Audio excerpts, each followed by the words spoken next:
Hello there, this is Big Benedict. We're on mission 9, Faded Memories. Christen the Sorceress with your blade. That's pretty funny. This is Devil May Cry 3, and we're playing on the hardest difficulty. This is a pretty long chapter. Oh yeah, this is the level with these guys here. These are the arachnids. I'm not sure what their name is called in the bestiary. I'll have to look it up and get back to you. But when they do that, you want to mash buttons, because the quicker you can get out of it, the quicker, the least likely you will be to get attacked by other of these spiders here.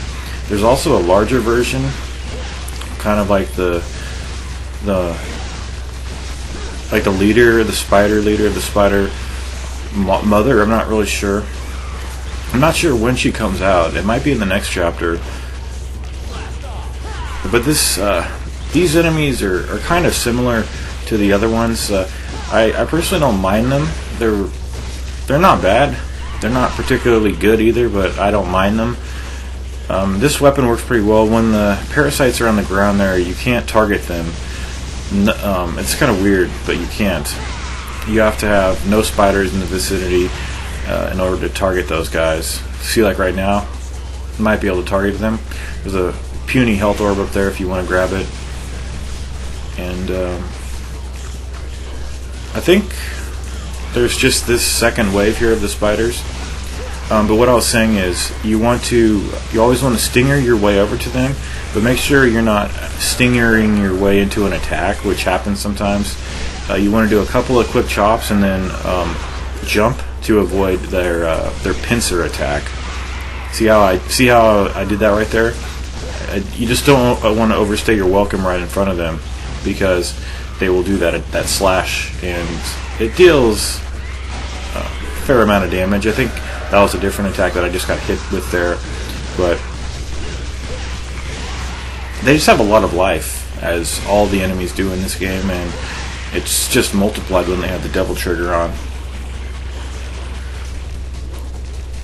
And look, this weapon has absolutely no range, but it's pretty strong, and that's why I'm using it. They will also climb the walls too and spit at you. It's kind of I don't know if I would say unique, because Spider is not really unique in itself. But once they're all gone, you can switch to the handguns. You could actually hit them too, those little spiders.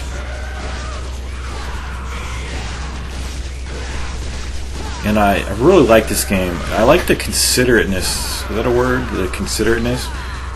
The fact that this game always gives you a checkpoint after every fight. You might have to do a little bit of running to the location, but it's really fair, and it's easy to work with. When I say that, I mean that, like, you save your data, bam, you know, it's overwritten. You don't have to deal with anything else. You save your loadout whenever you want to, and it works pretty well. I mean, that's coming from somebody who is really frustrated with DMC4 and their lack of consideration. I mean, that game is just ridiculous. Okay, these Enigmas. I think I'm going to attack these guys. But when I come back, I don't think I kill them all. Completely up to you whether you want to fight these guys. But they do build up your devil trigger, although it is very easy to be at the point of death after you've killed the last one.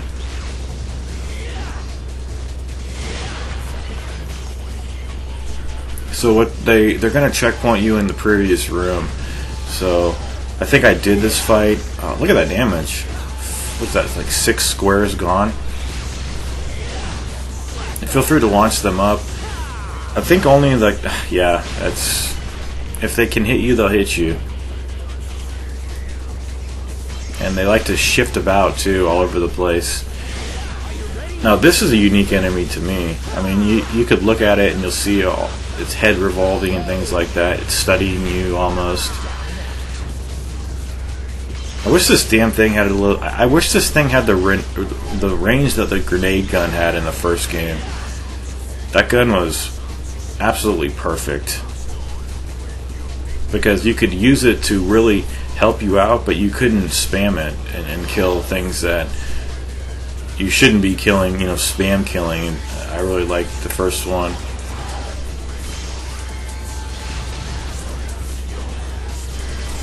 So what I'm doing is I'm saving up my devil trigger for that last one, who is also devil triggered, and we're gonna have a collision down here, and I'll be the victor, although I think he hits me a couple times. Well, not a couple times. I couldn't survive more than one attack on this guy.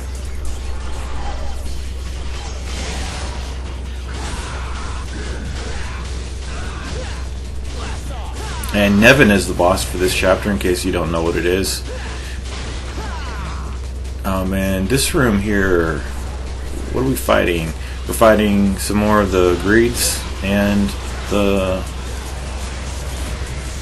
What were those called? Envies? Gluttons. Greed and gluttons. Another optional fight. Oh, they're also summoning the prides too. So just watch out. Even the most deliberate among us will still get hit by these blades. You can't not get hit by them. I mean, you might get by them a couple times, but they will always get you. It doesn't matter how much of a pro you are. You'll still get hit.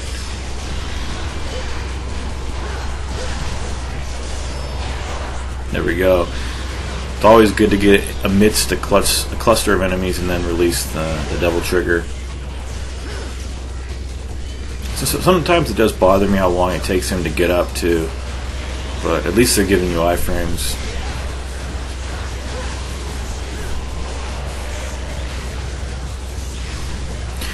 Okay, so with that guy gone, now that we could focus on killing these guys. No more spawning enemies.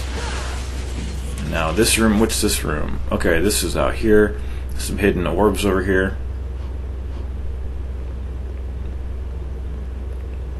I like the magnetic properties of the character too. You don't have to go very close to the orbs, they'll just come into you. So we're almost on Nevan. I've never had a problem with Nevan, as far as learning her at first. But on this difficulty, I almost thought I would have to use at least one healing item, because you can't make many mistakes on this difficulty. It's very punishing, extremely merciless. What is this? Oh, this fight. But what I wanted to say is, the reason I think Nevan is so easy is because she will not only sort of telegraph what she's going to do, but she'll verbally telegraph it too. She'll always say something. For instance, she'll say, "Are you sure of yourself?" when she's doing that, like the projectiles that she throws at you. And then she says, "Now you'll become tired," when she sends up a column of the electricity from the ground, and it's a two-part attack which you need to avoid. So all you really need to do is just listen for her and never get close to her when she's spinning around, because it'll take half your life off easily. So is this the room? Yeah, this is a damn difficult room. You're gonna almost get to you're gonna be able to get the ambrosia, and then this fight here. And I think the reason that I can justify using a healing item here is because I'm not doing the killer bee attack constantly, like jump canceling repeatedly, like people can do. I can't do it. I don't know how. I don't want to learn, and it's uncomfortable to do. So I'd rather just use a couple of items. So this was about a $70,000 fight when you think about it. Since I even used a holy water at one point. It did nothing, I don't think. So definitely don't invest in too many of those holy waters, because they're not worth it whatsoever. They should be 10,000, not 30,000. That's ridiculous. But did the big one come out already? I think I was talking over it. You really have to get, like, this game. A lot of the move sets that will destroy the sins will pretty much work on these spiders. You do want to jump after a couple of slashes. That's all I will say here. build up your devil trigger, and it is tough. This is like 6 or 7 of these guys you have to face, and it's hard to stay alive that long, to kill all of them. That's the bottom line. But a minute ago when I was talking about the jump canceling off enemies, that is a really good way to deal massive damage, but I refuse to do it. I'm not going to sit around here and hold the controller in a way that I don't want to, that's uncomfortable. Just to hell with that. So I think I would have to use both of my thumbs. And where does that leave me to even move around with the analog stick?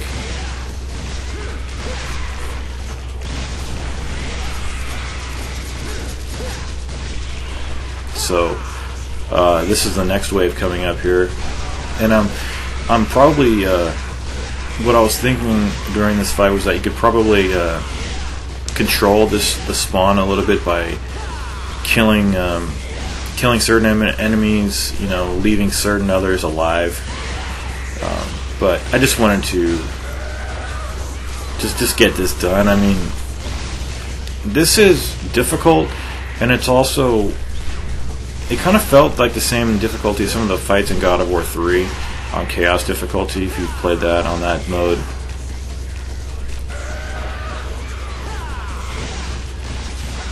But I think I like the fact that in God of War there are no items to use. It's just magic that you use. And some people will feel bad about magic, using magic. I've never really dependent on magic. I mean, like in the Cerberus breeder fight at the end of the game, of course you're going to need magic for that fight, unless you're somebody like what's his name, Shinobi or whoever, the guy who vanished into obscurity after making a whole bunch of great guides.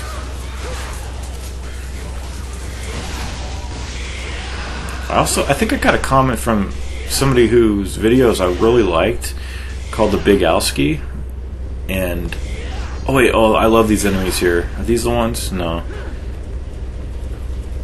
The guys that fly around with the shields with the jewel on their back, I love those guys. I love fighting them.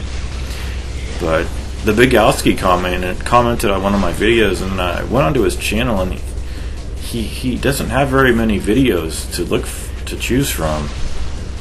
I mean, he's a really good player of Ninja Gaiden Black and stuff like that. But the most recent stuff he's published is some Ninja Gaiden 3, which I can't imagine anyone would want to deign to play that. I mean, I did, but I wholly regret it. I feel bad about that. But they're pretty popular guides on my channel. Okay, so I don't know why I did this fight with these flyers here. It's not until you get to the higher difficulties that you face these guys here in this area. So after a combo, they jump away from you, and it's obvious that you can't slice them with your sword or other weapons because they'll spawn more of them.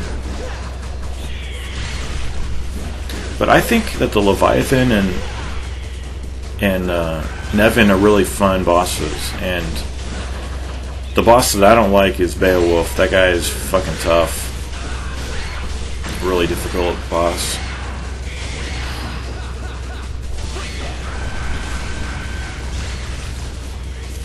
So I really appreciate all the support. I've been, what I'm doing is, in case you haven't wondered, is I've been unlisting videos 5 at a time. So I think I'm going to take a break after Chapter 10, or Mission 10, excuse me, and then maybe conclude the guide. So you'll notice someday that you probably notice that missions 1 through 5 are up, and then what will happen is I'll release 6 through 10, and then 11 through 15, and 16 through 20. And the only reason I'm really doing that is because I'm just trying something different, that's all. I wouldn't even do this fight if I were you, unless you want to build your devil trigger up.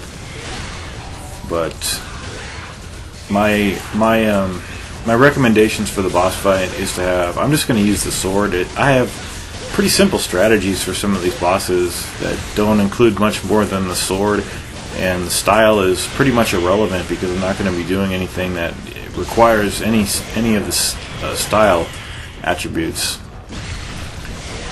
One thing I will say is that, like I mentioned, you'll play this boss so many times that when you're on this difficulty, you know what she's going to do.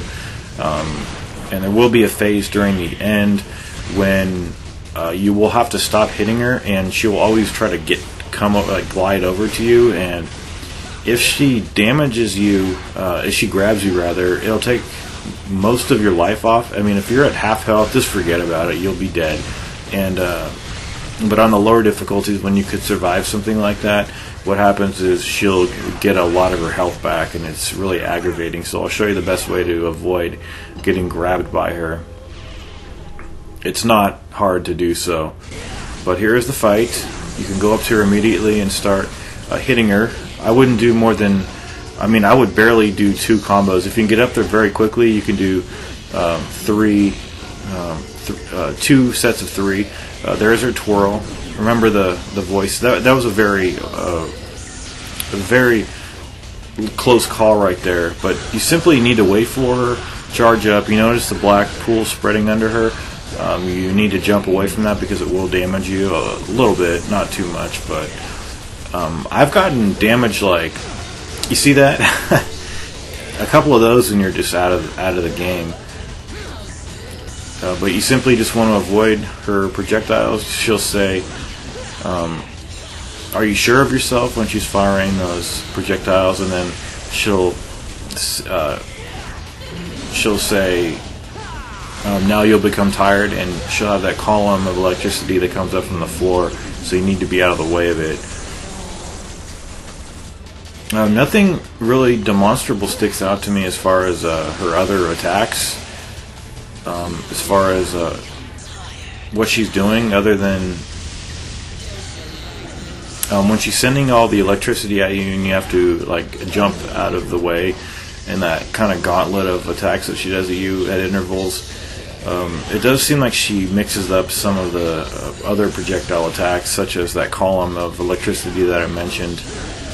So you just want to, basically the bottom line, what I do is just build up the devil trigger, just wait for her to do her attacks, and then stinger your way over to her, but just make sure that she's finished. Just be patient, because if you're not, you won't survive.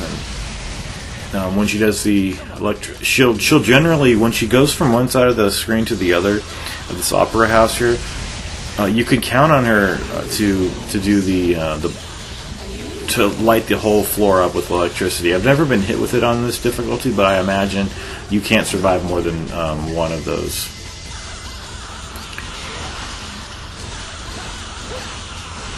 But she seems to, on this difficulty, kind of taunt you a little bit, standing in one place, and it gives you adequate time to hit her.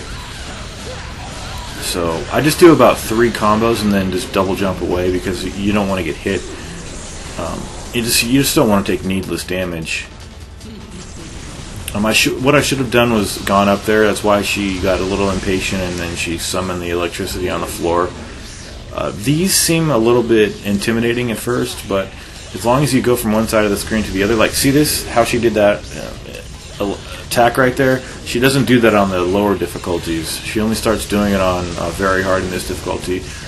And see, there is the second hit. I'm down to half my life, but I'm really confident in this boss fight because she's never really been a problem once I learned her attacks.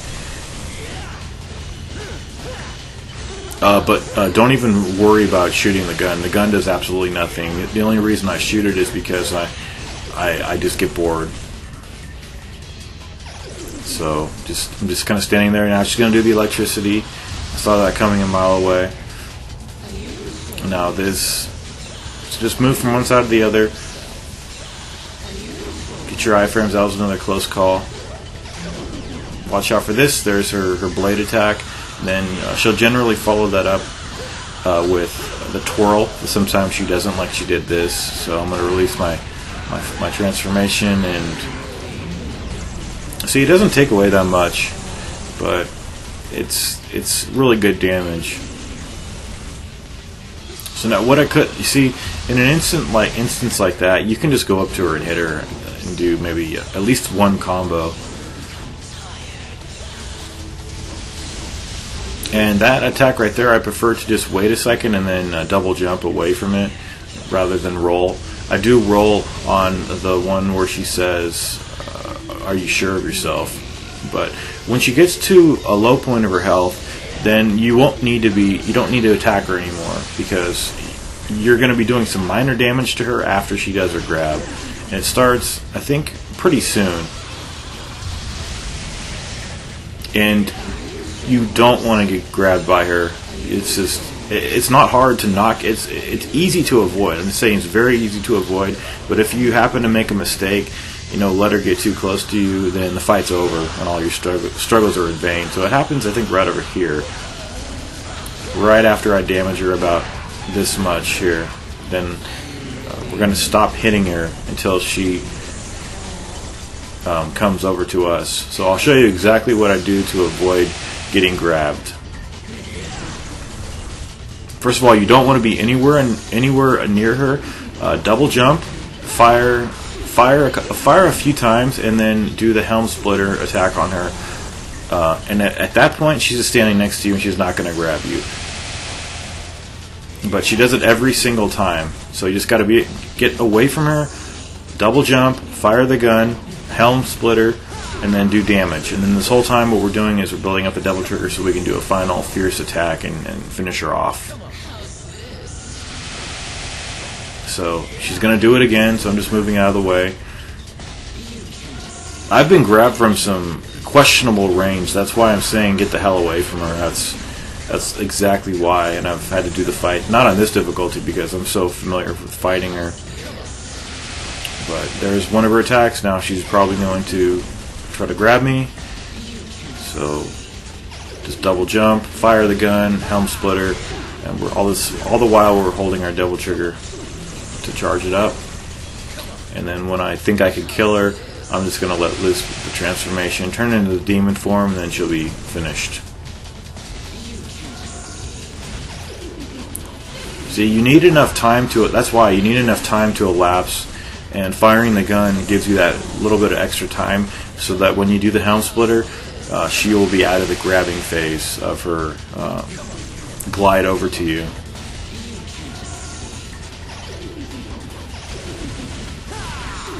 So that's what's her name? I don't even know this boss. I'm telling you how to beat the boss, and I don't even know her fucking name. But it is what it is, you guys. We should be able to finish her right now, and we'll be in the Opera House in the next video. So take care. All you need to do is exit this door here, and I'll see you in Mission 10. Thanks for watching.